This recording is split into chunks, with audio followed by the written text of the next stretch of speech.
Yeah. That's my dude. Yeah. I got a whole bunch of random. I live by him, Wolverine, the Hulk, and Vegeta. Just a whole lot of people with anger issues. All right. Yeah, we're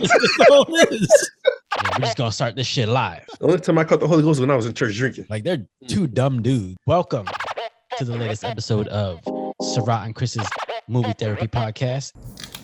There it goes. It just hit. I can't help but look at that frame though, bro.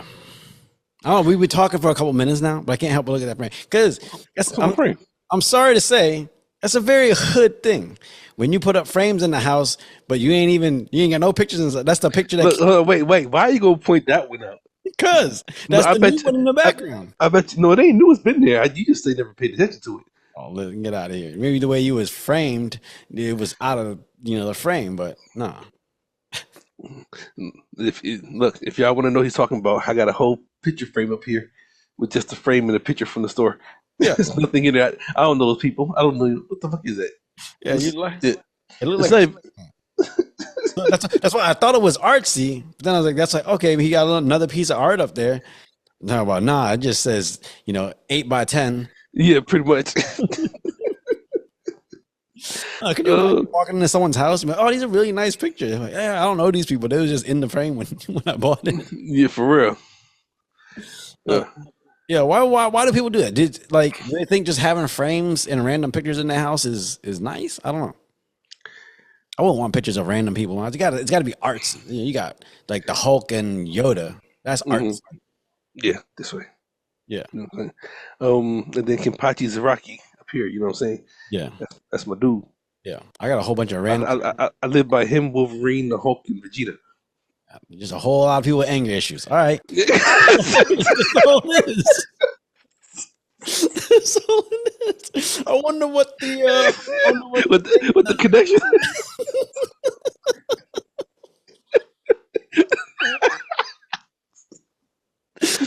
And see, in my frame, I ain't even thinking about it like that. Yeah. I told you and Margaret that I point some shit out. I figure there's people that just like to be alone, like they space. Love to fight, but at the same time won't fight you if it ain't worth it. But at the same time would do it if they had to prove a point or to protect something. You know what I'm saying? They all just happen to pop off real easily. It's yeah. They give you a good warning. They all come with a warning. Like Kenpachi said many times, get away from me, kid. You don't want this fight. And then he got to hurt him. Wolverine says, I'm not that guy. You are that guy. Okay, I'm going to be that guy then. Hulk is like, you won't let me when I'm angry. There's always a warning. You know what I'm saying? Listen, you can't dismiss the warning. People dismiss the warning. You can't dismiss the warning, but not every warning. Some warnings are just alarms. You don't gotta, hit the sprinkler button and put out all the entire ruin all your furniture and shit. But now I'm thinking, what's Vegeta's warning? I don't think he's ever had a warning. I think he just stays quiet, looks at you crazy. Yeah, he just smirks. His look. Okay, yeah, that's okay. There you go. That's the warning. Yeah, he's got that. Unless he's got that Majin. You know what? You just fucked me up with that one. I got a fucking problem. I told you.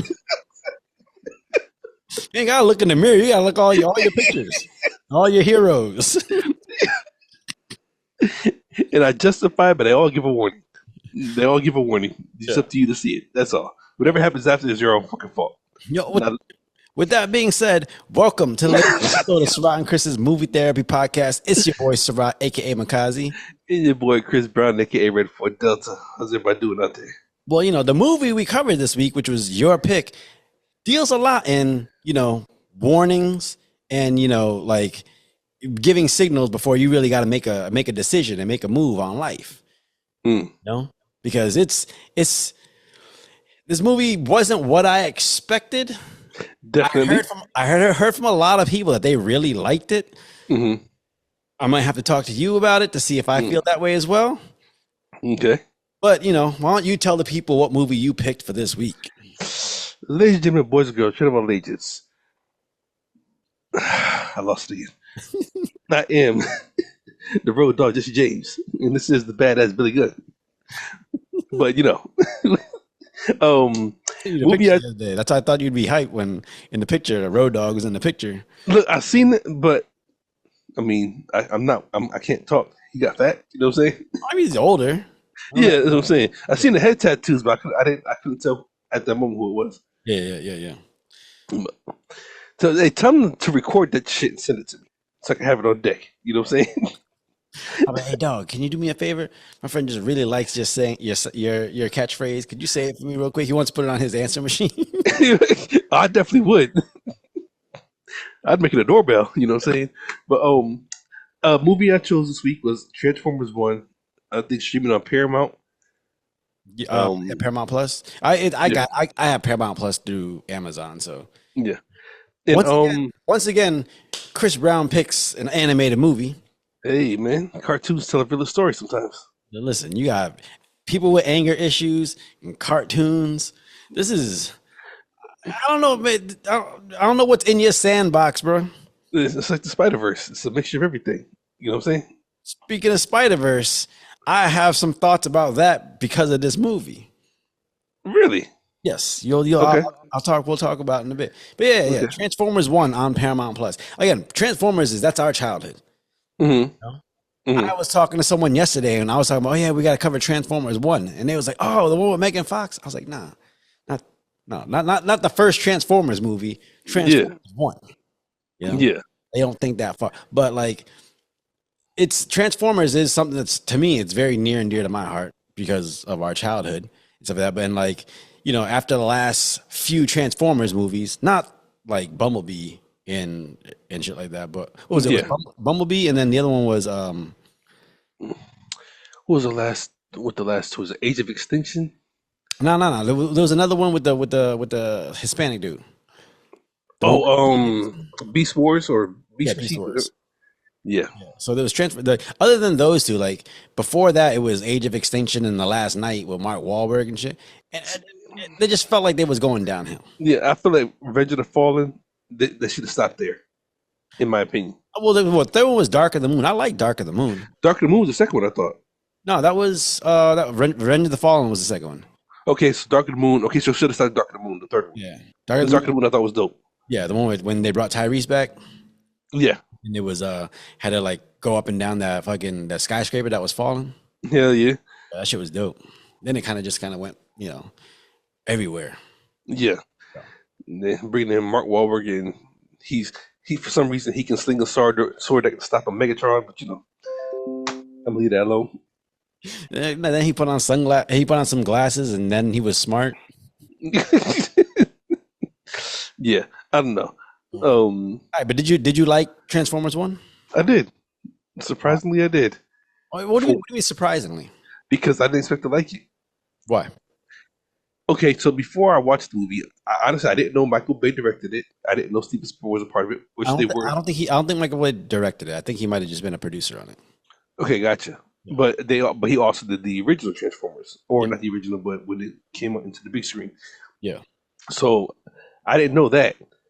I didn't think I would like it because looking at the type of movie it was, I figured it was more geared towards kids. Okay, so the artwork, the way the artwork looks. Okay. Yeah, yeah. So I was like, I'll watch it because it's here, but I don't expect much from it, and I was mistaken. Okay. So I was mistaken. I think I kind of feel the same way. 'Cause Okay. When I saw this trailer a long time ago, I was like, oh, Optimus and Megatron are friends, and this looks like it's a Nickelodeon movie. I was just like, man, Yeah, exactly. something about this just didn't feel right to me. So Mhm. when it came out in theaters, I wasn't that excited to see it, which is bad because a lot of people I knew said they really liked it, but I don't know, it just came across as like, okay, we're gonna make Transformers for a new generation. Yeah, that's what I felt like. Yeah. They bring it back to preschool, and I was just like, yeah, this is like Blaze and the Monster Machines. Yeah. And You know the what I'm saying? the thing is, it's like I think I like the movie, but there's just some parts of it where I don't know. I guess maybe at first I was feeling a certain way about it. Then by the end, I was like, okay, like this is the Optimus I know. Hmm You know, See, I felt the same way, and I actually found it interesting because I picked up on the voices instantly. yeah. Scarlett Johansson and Chris Hemsworth, Yep. and I was just like, And Brian Tyree. hold on. He's Who's he was Megatron, but he does the voice of Miles Morales' dad in Spider-Verse. Okay, got you. That's also Paperboy from Atlanta. Yeah. Yeah. See, so see how they put the movie together. Mhm. Like it was damn near the Avengers again. You Yeah. know what I'm saying? It was so when I was watching it, the first thing that struck me as feeling off Mhm. was, I mean, by the end of it, you kind of understood, but I was like, why'd they make Megatron and Optimus look like kids? Like they're robots, Mm. right? Shouldn't they just look the same the entire time? Okay, I thought But about that too. Okay, but keep going. I think they, by the end when they talk about the cog that like helped them to transform, Mm. and like that kind of just transformed them into the ones like I recognize. Mm. So it made sense at the end. But at first, I was like, I don't know if I like the look of these guys. Oh, definitely. That it looked like fucking reboot from back in the day. You know what I'm saying? Shit, everybody won't kiss that, but we know that. You know what I'm saying? Yeah. But I that's what made me like it because it brought it back up to our speed, in my opinion, Yeah. of when Transformers hit the big screen for regular people, so to speak. Yeah. Yeah. If that makes sense, Yeah. because they had upgrades and they transformed and like they became like what we saw when it first hit the screen. You know what I'm saying? Yeah. So yeah, like I said, it definitely surprised me because I didn't expect to like it. I thought it would be something to watch, but I was like, huh, this is actually pretty good. Were you expecting the whole story? Because essentially, this movie is the backstory of like the war for Cybertron, and Hmm. how Optimus and Megatron got to be where they are. Hmm. Far as like nemesis, rivals, whatever, where they actually started off as friends. I didn't Hmm. expect that. I thought they was just trying, again, like I said, I thought they was trying to Nick Jr. the shit. But nah, Yeah, they was friends, and Megatron was actually the peaceful one, and then Optimus is the one that was the one that's gonna run around. yeah, yeah. I feel like they do that a lot in movies. Mhm. Try to like, if you take like a villain that's like well known, but let's create this new backstory, and no, let's make him actually the one that was quiet and shy, and then all of a sudden, because you know him as this like big over the top villain, Hmm. like, all right, so we're transforming him from this shy kid into this super villain kind of thing. But it makes sense though, because look at Batman and Joker, and they've changed that movie up so many times.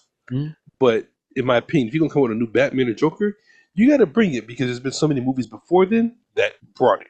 You know what I'm saying? Yeah, So even when Joker came out, and I don't think the movie ever confirms it, but him being Bruce Wayne's brother, you know what I'm well, saying? well, he's not. And He, he's not, but it was a speculation that he could have been. he's because of his mom's mental illness and all that stuff. Yeah. So she tells him that like, oh no, Bruce is actually your brother and shit. But what if, again, what if that was? What if they made a change and it was like, oh, you know what? In this story, those guys were actually best friends from the orphanage. Hmm. You know, See, but I mean, think about it. How do great rivalry start? You know what I'm saying? sometimes, Look at Goku and Vegeta. You know what I'm saying? Like look at and when Will Smith shit when Wolverine came out with him and Leaf Shriver, Mhm.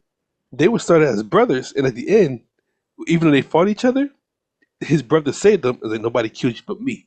Yeah, It's like your worst enemies will be your best friend at the same time. yeah. But I just think sometimes that whole their greatest enemy used to be their closest friend kind of story is just it's. I feel like it's been done to death. It's definitely is I can say done to death. It's definitely been done over and over again. Yeah. But it's there's a twist. You know what I'm saying? Because like like one of my favorite kind of backstories is like Broly. He Okay. just he was in the fucking chamber next to Goku, and he was just upset that Goku kept fucking crying, crying all the time and shit. And he got stronger and stronger. He just wants to fuck up Goku. Yeah. He's got that memory in the back of his head. But like because I had this conversation with the other day about someone where like it's nice seeing someone good get turned into the super villain or the villain that we know and love. But Mhm. like, why can't someone just be born evil? Got that evil in them. The Hannibal Lecter. Would I consider him? I don't know. Well, yeah, because they try to remix his movies and everything else, which I really was interested in. That first one, Silence of the Lambs. Yeah, They can't touch that shit. He was the most best villain ever, yeah, in my opinion. yeah. Sometimes not getting that back, like in the Dark Knight. not actually getting the Joker's backstory because he keeps telling a different one. Just Yeah. make, oh, like maybe this dude was just nuts from the beginning. Like that's to me, that's cool. And sometimes I Yeah. want to see a villain that's just he's that evil dude. Like you always knew he was the bad guy. And see, and there's a certain way to do it. Since we're going down this rabbit hole, like sometimes if they tell the story so good, you don't need a backstory. Mhm. That horse shit we watched a couple weeks ago talking about fucking Art the Clown, I wanted a backstory. there needs to be a backstory. Apparently, What the there's a whole other movie that's not Terrifier, but that movie is Art the Clown's background. See, but it's like I don't care to see it no more because the first one didn't sell me at all. No. I'm saying there was a movie that whoever made the Terrifier, there's a movie they made before Terrifier, and that movie is actually the Art the Clown backstory, but it's not Terrifier or anything like that. Gotcha. Okay. I ain't watching it, but you know, Nah. Before we go any further, what you drinking? Oh, what am I drinking? Compliments of my best friend. Something through the postal service. One of these barrels. Oh, nice. Oh, the Edge Hill Hazy IPA. How you like that? I'm not gonna lie to you. I have drinking a few of them, or the Yeah. package that came in, and they're actually really, really good. But it's such a fucking brain fuck. Yeah, because they're good. It tastes here, and it's like, But you're like, yo, why am I still like not relaxed? Why am I still antsy? Why do I still hate the world? yeah. You know what I'm saying? It doesn't have that numbing effect. Yes. Yeah, I feel you. But it is actually a really good non-alcoholic beer. I will give you that. So that's what I'm sipping on today. I was gonna make something to drink, but it's just coffee because again, I drank a little too much last night. But I had just put in a new water bottle and it's not heated up enough, so I just got me a little polar seltzer. Need you a shot, man. Tequila. Nah, I'm good. Pick it back up. Now listen, we're not into the Chris Brown remedies. And, that's it. They work. When you partake in remedies like that, you end up wearing high school T-shirts with the wrong colors.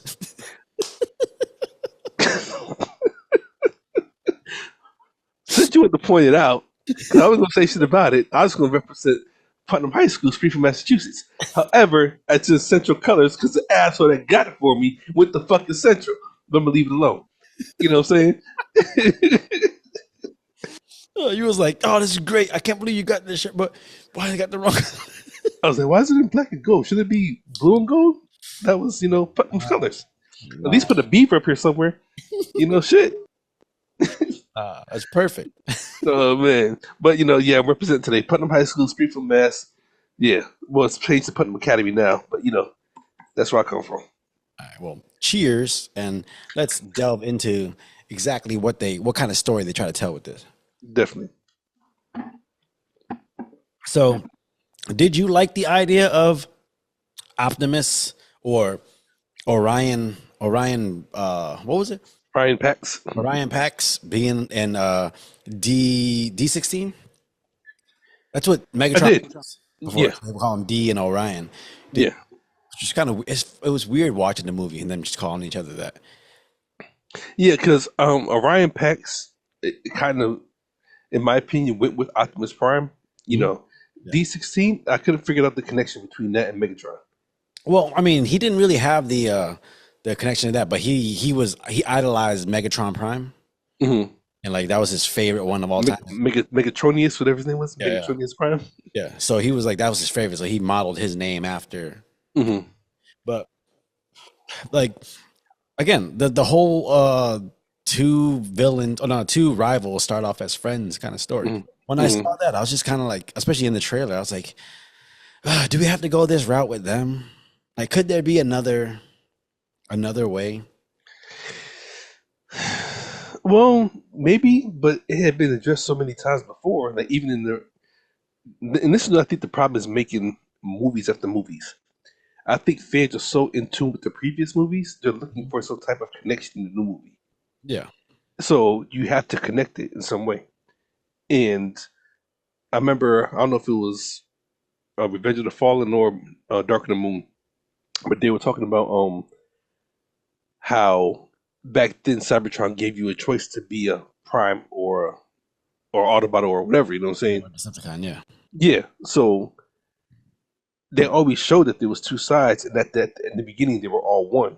And they've always said that. So okay, So as a fan, I'm looking. I want to see that because you've already told this to me in a different movie. So if you're gonna make a whole completely different Transformer movie, you got to dismiss everything that you've already put out into the world and basically start fresh. And Yeah. you better hope that fresh is good. And most of the time, it's not Yeah. Well, I mean, it was because we're looking for the history. yeah. Well, I mean, we never saw the moment where like, because usually when you see the in Transformers, the war for Cybertron's already going, and like, the Energon's already run out, and so they're trying to figure out what to do. Whereas this one is like, it took it from the point where like Cybertron is actually still going good. Mm-hmm. So I like that. It's just I don't know, like the whole, like I said, the whole starting off as friends thing. Like sometimes I just want to see two people on like different sides of the coin. Like, okay, you on this tribe and we're on this tribe, and just we don't like each other just because. Because normally you would do that, like like in Avatar, they'd be like, if we weren't when Zuko and Aang are in the cave. Did you watch the last Airbender cartoon? No. Okay, so there's a point in the story where they're in a cave where like where they help each other out, whatever, and then Aang's like, if we weren't where we were, kind of like, I could see us being friends. Then all of a sudden Zuko goes to attack him and shit like that. But sometimes I just want to be like, all right, maybe just have two people on the opposite sides, and then they don't need to be friends. They were never friends. They were never going to be friends, kind of thing. I think that would be different. That's all. Yeah. I mean, okay, so typically on that road, has there been a movie where there's been a villain and a superhero, or a villain and a hero, rather to speak, that did start out as friends? I mean, I'd imagine Joker and Batman. They're like the two that like never really, they didn't cross paths. They didn't, start off as friends or enemies or anything like that. Yeah, but it's like I can't 100% agree with you on that because there was Joker and Poison Ivy, Joker and Mr. Freeze and Bane and everything else. Yeah. But his main villain all the time is Joker. Yeah. And this is why I say we're creating movies over and over again. When Heath Ledger plays Joker, he says, "I would kill you, but you're too fun." Like, even though it doesn't say they're friends, Joker can't help but want to test Batman. Yeah. And Batman can't help but want to fight Joker because it makes him smarter. They both get smarter while fighting each other. So they don't want to kill each other. Yeah. You know what I'm saying? So I don't know. Like, can you think of a movie that there's a villain and a hero that don't like really want to kill each other? Honestly, no. I can't think of one. And maybe that's the thing. Maybe that's, I don't know. Like, they really want to kill each other, like from birth. Like, I'm killing you. You know what I'm saying? I was born to kill you. Yeah. Huh. I wonder what that movie would look like if they ever did a movie like that. Yeah. All right, but like, okay, so then we got like, so Optimus and Megatron, they start off as miners. Go out and mine Energon. Essentially, the idea is that they're miners and they're looking for the leadership, the I forget what it was called. It's like the MCON crystal kind of shit. Yeah, the Allspark shit. Essentially, whatever. Yeah, pretty much. It basically says you're deemed as the new leader of Cybertron, kind of thing. Yeah, and they go off looking for that, and just things go about. You find out that the actual Sentinel Prime, who's actually the leader of Cybertron right now, had turned on all the other primes in order to become leader, and so that ends up sending Megatron down a rabbit hole of like he wants revenge. Yeah. Did you think his turn as the villain was warranted? Nah. You think he was just being moody? Yeah, I think it's being moody. Like I feel like there was no depth to his anger. You know what I'm saying? Elaborate. I mean, because if I remember correctly, and work with me, he was mad at Sentinel rather for betraying him. Like, was he even mad that he took his little spark to be able to transform? I think that just added to it. Like, so again, what happens with a lot of the Transformers in this movie is that like their cog that allows them to transform, they all thought they were born without it or created without it, but turns out Sentinel was taking it out of them before they were put online so that they can they couldn't transform. And again, when you transform, that's when you get the weapons and all that different shit.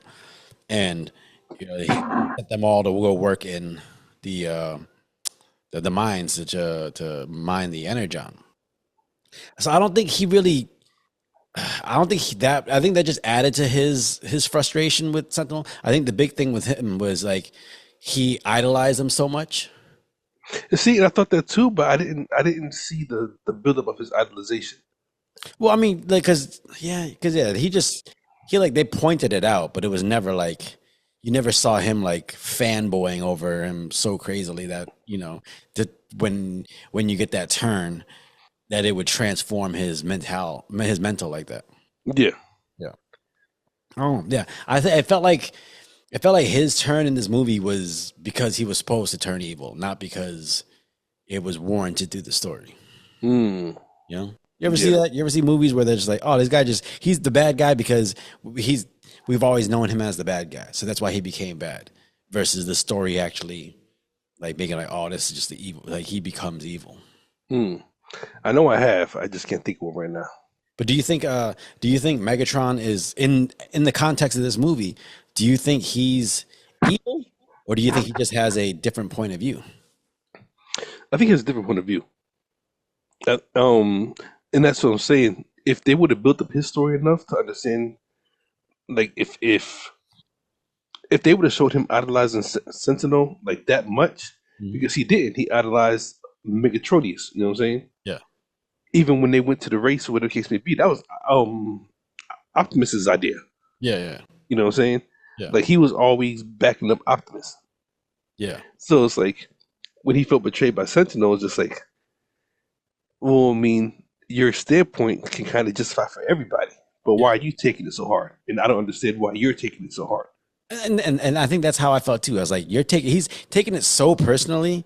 And I was like, I don't know if it came across right that he's taking it as personally as he did.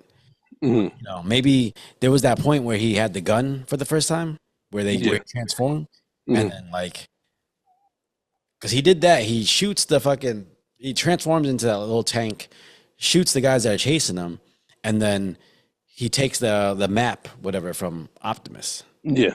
And in that moment, you're like, oh, like you could see that transformation, but that to me that kind of came out of nowhere. I couldn't see why all of a sudden he decided I'm gonna be the leader now, or I'm gonna lead this.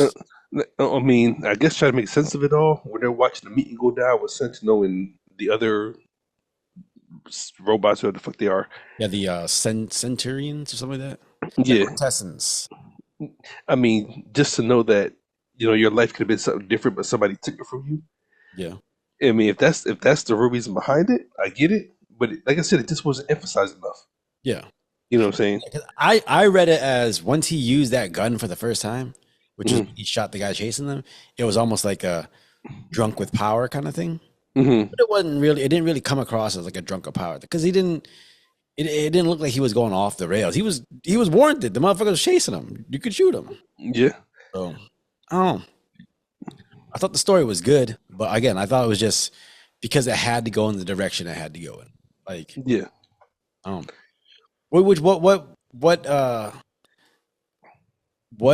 would you transform into if you were a transformer? You're not Beast Wars because we know you the Black Bear.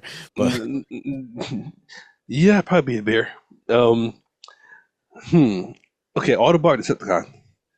Because Decepticons, yeah, you can do whatever. Yeah, whatever. The Decepticons they got all the good shit. Autobots just, Oh no, but Decepticons, boy, they got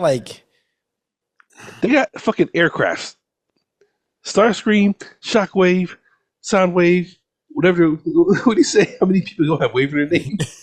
You know what I'm saying? Think about the other movies. Soundwave destroyed the whole fucking city. You know what I'm saying? Just saying. If I was on the Autobot side, what would I be? Can't think of semi because that's Optimus. Yeah, I mean, I was gonna say a tank just because I've driven one, but I still don't feel like that would be what I am. Of you? Yeah, you'd be like an Amazon delivery truck. What the fuck out of here? No, hell no. That's gay as hell. No.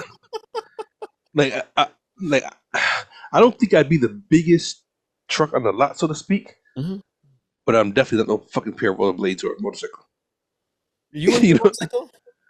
Nah. You too big to be a motorcycle. You gotta Yeah. do, like a trike at least. I'd have to.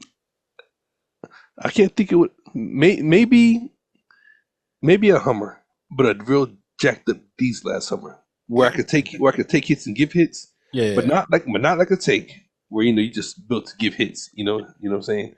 But I don't know. Probably that's what I could think of on the Autobot side, a Hummer.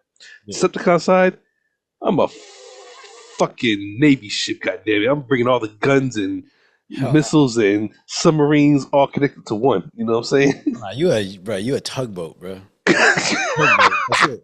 All you're doing is your job is to pull the bigger, more important things. But Look, the fact I can pull that son of a bitch to tell you something. Goddamn it! yeah, you're strong. You're strong, but you just not. We ain't gonna trust you with the actual fighting. We just gonna, hey, just pull this motherfucker into the parking space real quick. Yeah. Like, Oh shit! if I was an Autobot, I probably had probably some kind of off road, like a fucking like a Ford Raptor or some shit. Okay. Ford Raptor or I hate to say it, but a Honda Civic. But if I was a Decepticon, I think I would, and I would want to be the stealth fighter. Oh, the aircraft. Okay, gotcha. Yeah. That's the shit like a triangle. Yeah. Yeah. Okay, gotcha. Yeah. I would want to be something like that. Something that just or like or F-22 Raptor or some shit like that. Yeah. Mhm. Yeah. I don't know. I couldn't see. Yeah. You a utility vehicle. That's all you are. Nah. Like I said, if I was a Decepticon, I'd either be a building or a big ass fucking Navy boat. You're just gonna be a big ass fucking like skyscraper walking down the street. Just I don't even walk. I would just post up. Just post up. And then when shit happens, I'm right there in the center of the city. Let's level this sub bitch. Let's do it. You know what I'm saying? They'll never see me coming. gonna be like that. You're gonna be like that fucking that big construction one in Revenge of the Fallen. Pretty much. I'm under Decepticon balls. I'm under enemy scrotum. Oh man. All right, so this is why I brought up Into the Spider-Verse or the Spider-Verse. Okay, yeah. What's your connection with that? Okay, so the chase scene in the beginning of the movie, all right, where they're chasing Optimus out of the archives. Yeah. Okay. Yeah. Okay, I got you. Did you not feel like they were trying to like kind of copy the chase scene in Across the Spider-Verse? When he's when all the Spider-Men are trying to chase Miles Morales. Yeah, just in the way they were falling through, because they would go through like the buildings and stuff like that or whatever, but it was always just like it just felt like there was no street level. It just kept going like down and down and down and shit like that, and then like they'd be running with the music, and all of a sudden the music would cut out, and he'd just do some random. Oh, I fall on this big. Oh, hey, Energon, thank you so much, Energy, and then just keeps running. Even though I know I just watched Spider-Verse again, maybe a week or so ago. I seen it shake, but it didn't. That'll work. I can't. No, I'm just thinking because we talked about this like I said, about a week or so ago. Spider-Verse is a dope ass movie. Yeah, very good. And the chase scene alone is dope. Like even the whole story behind it, him going through the cars and. All right, bro. You just cut out, dog.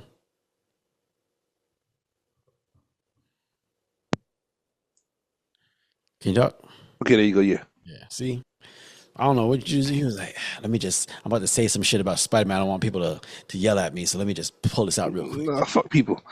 That's my DMX. Yeah. You know what I'm saying? Even my dogs pissed me off last night. I kicked them both outside last night. They pissed me off. Doing what? They just want to stop fucking barking. It's like 3 in the morning. What the fuck are y'all barking at? It's probably some kind of devil creature outside, and they was trying to get your attention. I mean, look, which I did feel like because even Juice came and jumped on the bed, and she knows, nah, you're not doing that. You don't get in the bed. So you're waking me up for a fucking reason. And the puppy's in the cage. Like he's just like, yeah, whatever the big dog's doing, chilling. Mm-hmm. And she takes off outside, let her out. I go a little bit down, like fuck her. You know what I'm saying? I go to sleep. But an hour later, here he comes. What the fuck do you want now? Get up. He takes us straight to the door. And fuck both y'all. And then it starts raining. And now they want to come inside.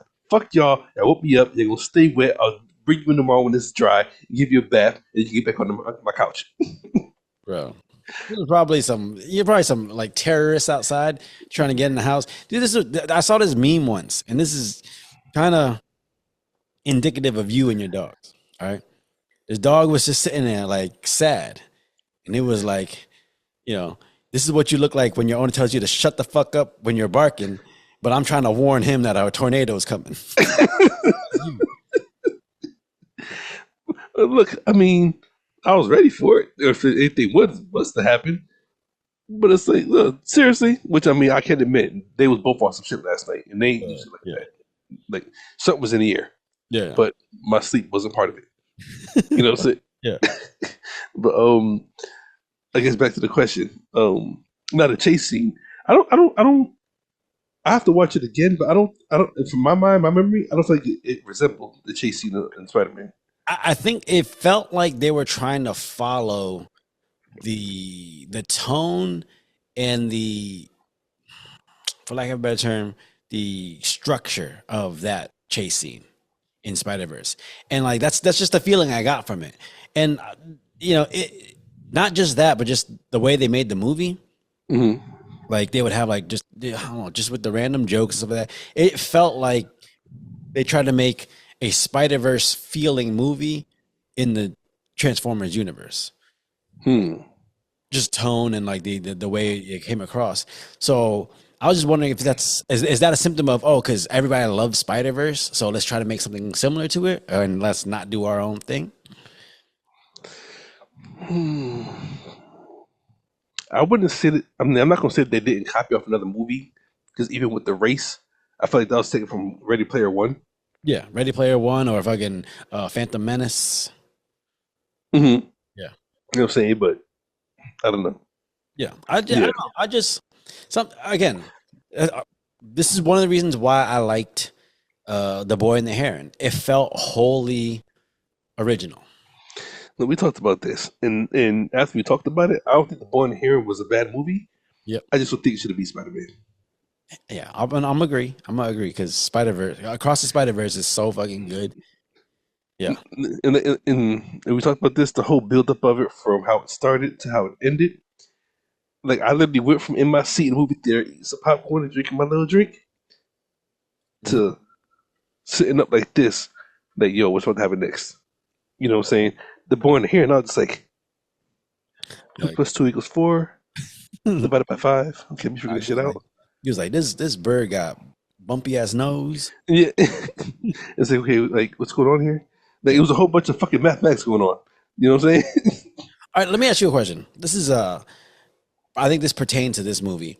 I'm sure some of the budget for this movie went into the voice actors, the names behind the voices and shit like that. Do you think do you think a lot of animated movies nowadays spend too much money hiring like well-known actors to do the voices? Definitely. Yeah. I mean, granted, I think you like feel a sense of connection when you know the voice. Because like I said, when I heard what's the name, Alita? Yeah. I knew off the back it was Scarlett Johansson. I was like, I've heard that before. Now, and that made me certain, like, 'cause I didn't pick up on Chris Hemsworth's voice till later on. Yeah. But I knew her voice off the back. You know what I'm saying? Mm-hmm. And in movies like this, you don't really need a known actor unless you just want to make the movie sell more. Yeah. Because it's a voice with a face you created. Yeah, but the thing is, like, if I see Chris Hemsworth in this movie, I don't think that sells me more than it's a Transformers movie. No, because in my opinion, okay, this is here where Chris comes out. If Scarlett Johansson's the voice, where them titties at? You know what I'm saying?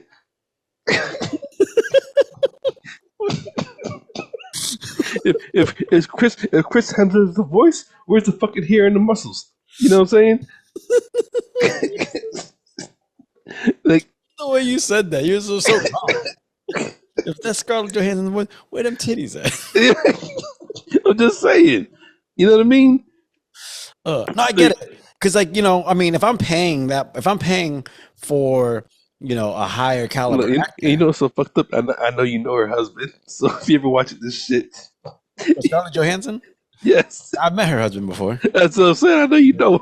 You're like, yo, your friend, yo, don't never let me meet him. I'm gonna kill him on sight.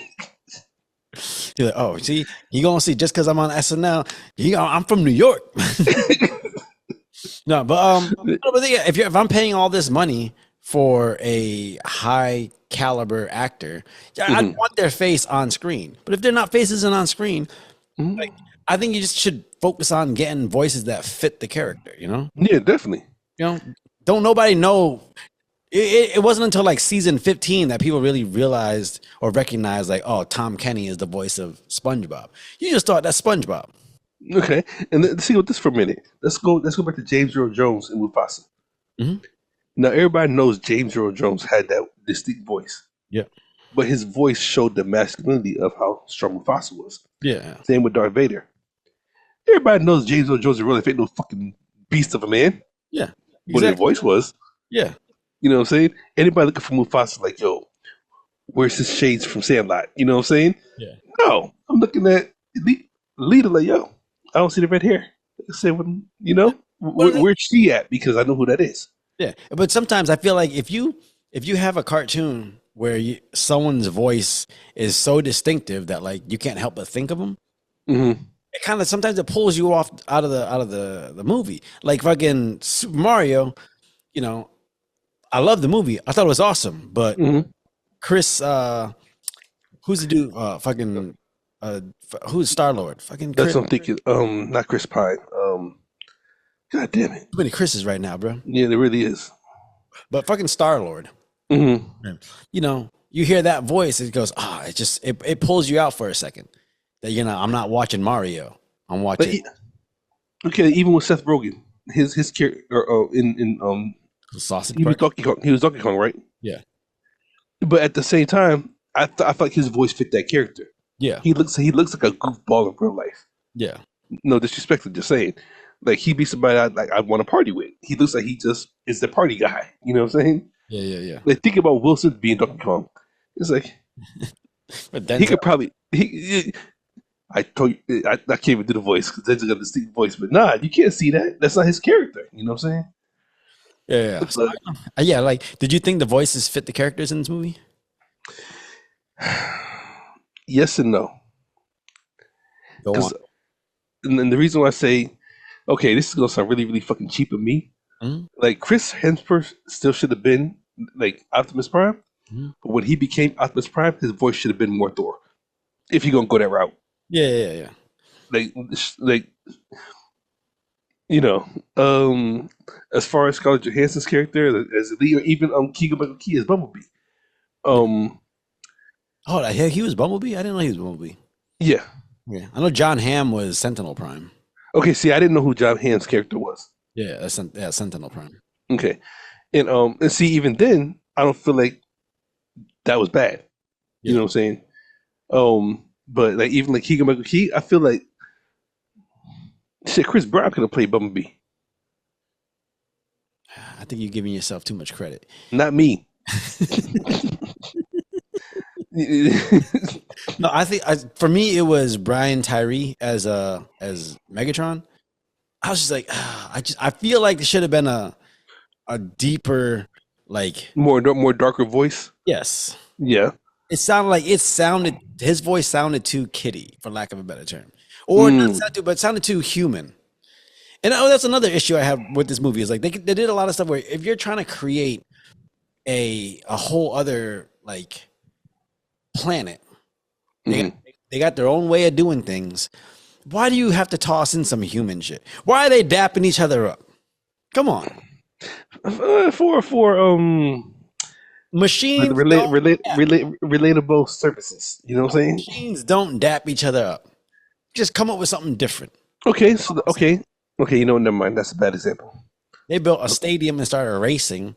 Like it's fun, but like maybe come up with some shit that's like unique to their planet versus taking some human shit and then just trying to make it. Let's do a mechanical version of that. Yeah. I don't know. Maybe they could, I don't know, share oil, some shit. I don't know.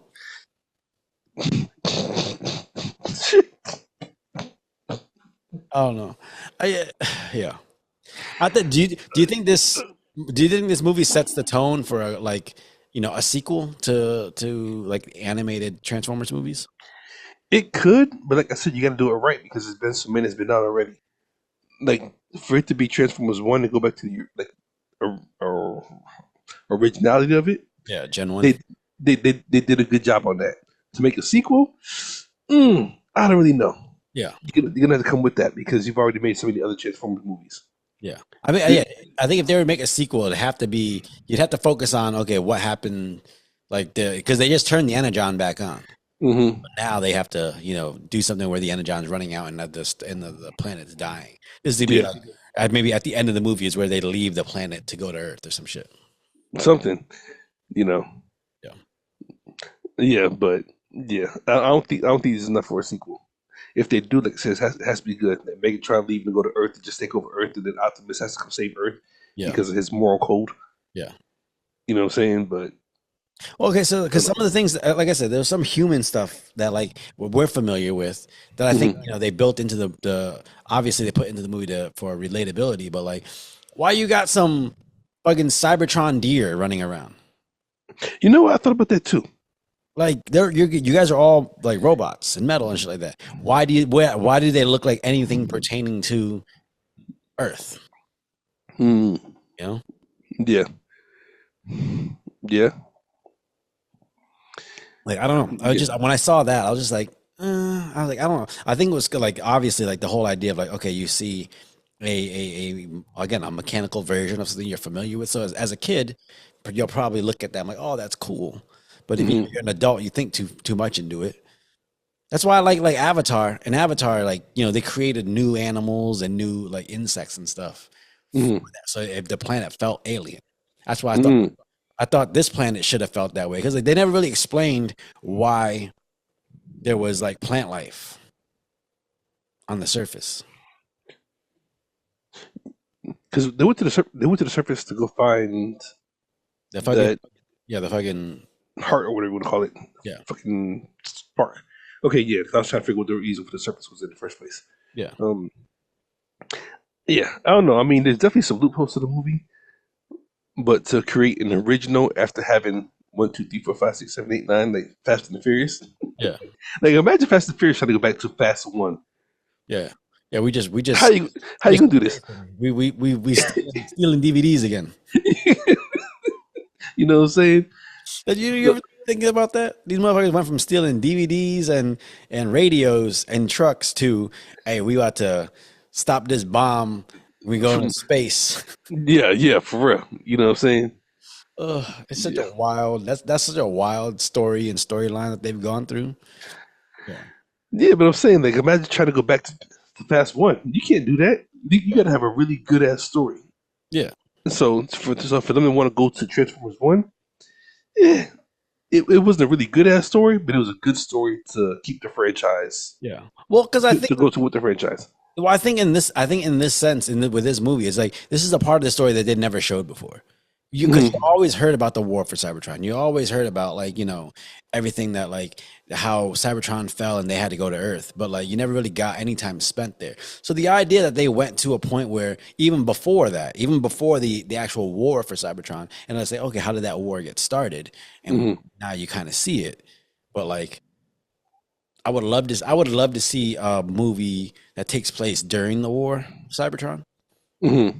I don't know what kind of storyline you'd put in there. Yeah, for real. Maybe Megatron had a baby with Optimus Prime's baby mama or some shit. Or he had a baby with Alita, and then Oh God. then they had to kidnap Bumblebee for ransom, some shit like that. Oh shit. Yeah. Yeah. Yeah. I don't know. All right, man. Yeah, bro. Final thoughts on Transformers One. Yeah, like I said, I thought it was a good movie. It was definitely surprising.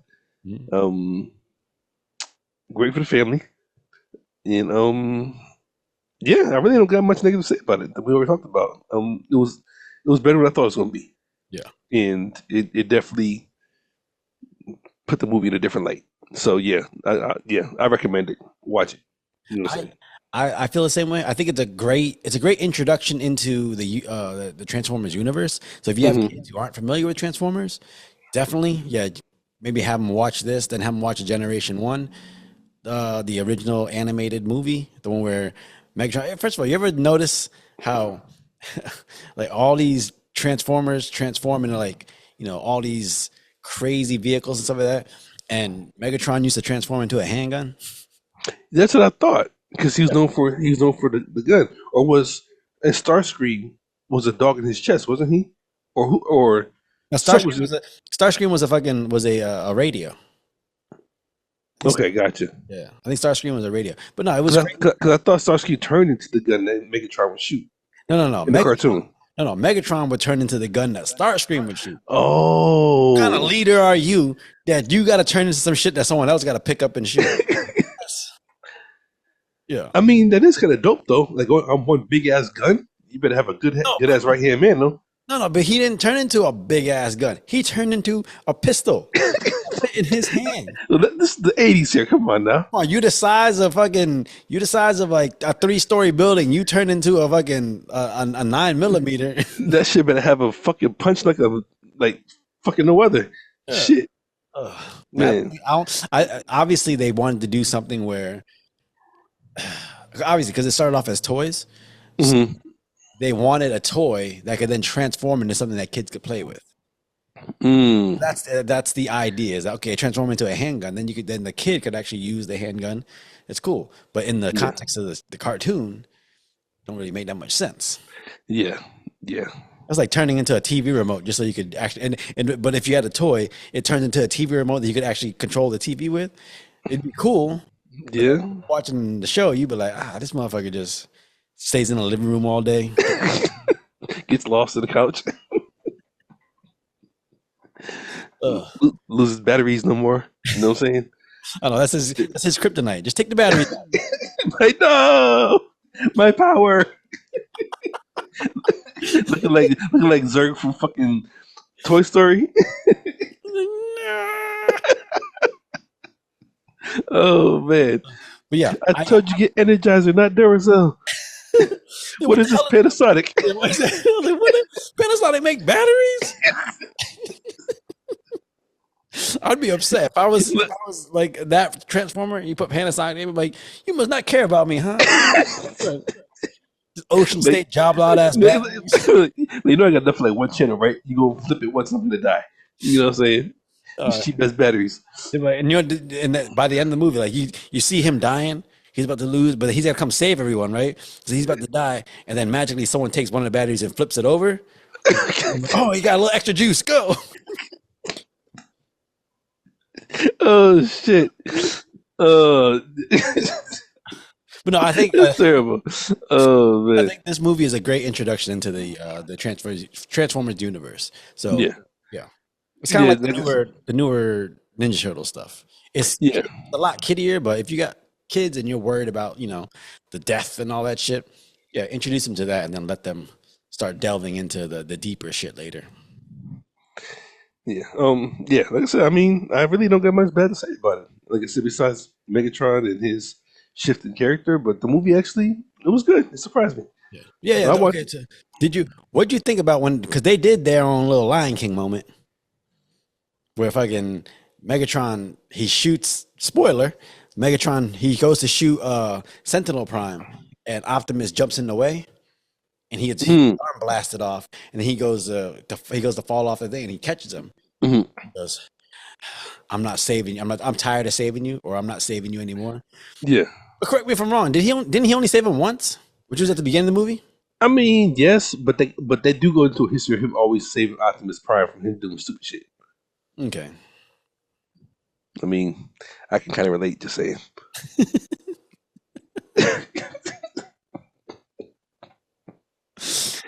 Shit. I mean, I related to that. That's part of the storyline. You're like, oh god. You're like, yeah, this is the story of my life right here. You know, he was probably like give him a chance. He's trying.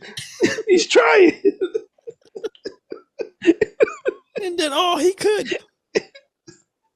Oh man.